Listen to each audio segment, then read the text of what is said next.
দ্বিতীয় শ্রেণীর শিক্ষার্থীবৃন্দ, তোমরা সবাই কেমন আছো? আশা করি ভালো আছো। আমিও তোমাদের দোয়ায় ভালো আছি। চলো আমরা বোর্ডে দেখি তোমাদের জন্য কি অঙ্ক আছে। চলো আমরা বোর্ডে যাই, দেখি বোর্ডে কি অঙ্ক রাখা আছে।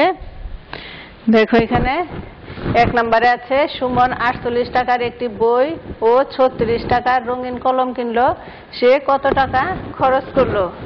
কি বলেছে এখানে যে সুমন 48 টাকার বই ও 36 টাকার কলম কিনলো, তাহলে সে কত টাকা খরচ করলো? চলো আমরা অঙ্ক করে দেখি। তাহলে আমরা কিভাবে লিখতে পারি? সুমন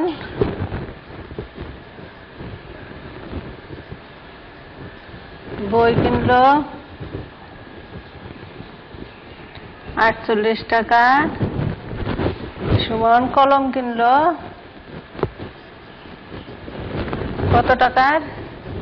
36 টাকার। তাহলে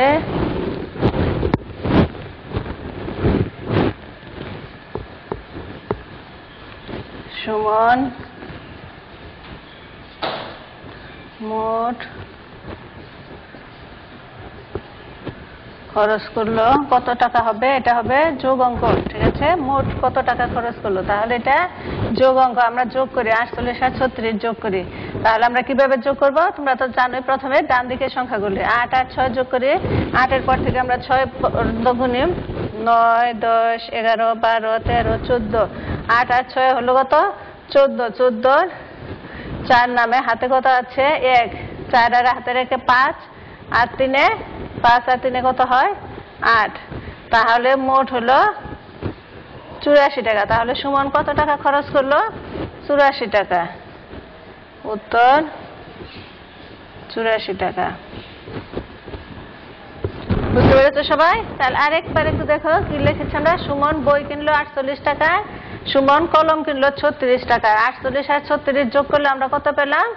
84। তাহলে উত্তর কত হলো? 84 টাকা। আমরা এখন 2 নাম্বার অঙ্কটা দেখি। 2 নাম্বার অঙ্কে কি আছে? সবিতা একটি বই পড়ছে। যদি সে একদিনে 6 পৃষ্ঠা পড়ে, তবে সে 1 সপ্তাহে কত পৃষ্ঠা পড়বে? 1 সপ্তাহ সমান কত দিন? আমরা সবাই জানি 1 সপ্তাহ সমান 1 সপ্তাহ সমান হচ্ছে কত দিন? 1 সপ্তাহ সমান 7 দিন, ঠিক আছে? তাহলে সবিতা একদিনে পড়ে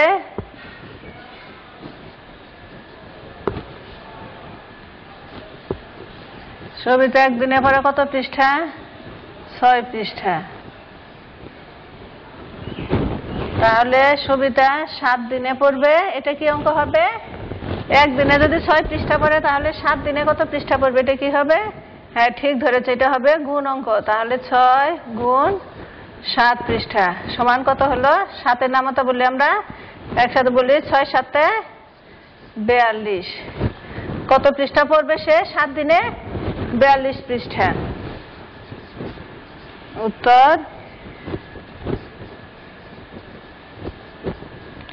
42 পৃষ্ঠা। ঠিক আছে, বুঝতে পেরেছো সবাই? তাহলে সবিতা একদিনে পড়ে 6 পৃষ্ঠা, সবিতা 7 দিনে পড়বে 6 গুণন 7 সমান 6 7 42 পৃষ্ঠা। আমি তোমাদের আজকের SW দিচ্ছি। তোমাদের আজকের SW হচ্ছে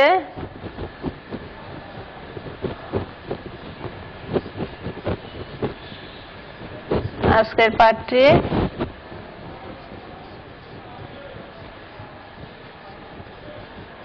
ভালোভাবে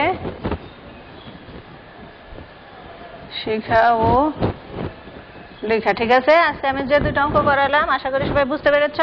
আর এই অঙ্ক 2টা তোমরা বাসায় ভালোভাবে শিখে খাতায় লিখে রাখবে, ঠিক আছে?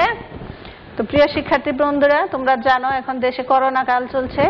এর থেকে রক্ষা পেতে হলে তোমাদের সবাইকে ঘরে থাকতে হবে, বড়দের কথা মেনে চলতে হবে, আর ঘরে বসে নিয়মিত পড়ালেখা করবে। ধন্যবাদ সবাইকে।